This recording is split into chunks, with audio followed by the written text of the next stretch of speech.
Friends, ఎట్లున్నారు? బాగున్నారా? వామ్మో, టీవీలో దయ్యం సినిమా వస్తా అంటే కూడా మా బాబు భయపడకుండా టాయ్స్ తోటి ఆడుకుంటున్నాడండి. వామ్మో, ఇంత ధైర్యం వీడికి.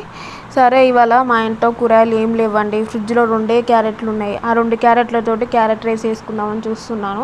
ఎవరికైనా రైస్ అనగానే మనకి ఎగ్ రైస్ గుర్తుకొస్తుంది కదా. ఇవాళ సాటర్డే అండి, అందుకే నేను క్యారెట్ రైస్ చేసుకుంటున్నాను. ఇంట్లో కూరగాయలు కూడా ఏం లేవు, 2 క్యారెట్లు ఉన్నాయి. ఆ 2 క్యారెట్లతో తురిమేసిన దాంట్లో కొంచెం ఆయిల్ పోసుకొని జీలకర్ర, మినప్పప్పు, ఉల్లిగడ్డ, పచ్చిమిర్చి చేసుకొని ఫ్రై చేసుకోవాలండి.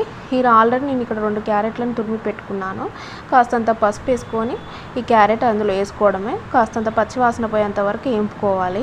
ఇంట్లో ఏం లేనప్పుడు ఇలా చేసుకుంటే అయిపోద్ది, ఈజీ ప్రాసెస్లో. ఆకలేనప్పుడు కూడా ఇలా క్యారెట్ రైస్ అని, బీట్రూట్ రైస్ అని, ఎగ్ రైస్ అని చేసుకోవచ్చు, ఈజీగా అయిపోద్ది.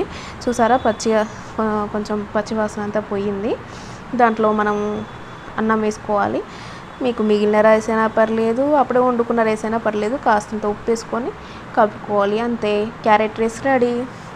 క్యారెట్ అనేది కూడా హెల్త్కు చాలా మంచిది కదా. అసలు ఇలా ట్రై చేయండి ఒకసారి. ఓకే ఫ్రెండ్స్, ఈజీ రెసిపీ మీకు నచ్చినట్టయితే లైక్ చేయండి, షేర్ చేయండి, కామెంట్ చేయండి ఫ్రెండ్స్. ప్లీజ్ సబ్స్క్రైబ్ చేసుకోండి. Okay, thank you for watching.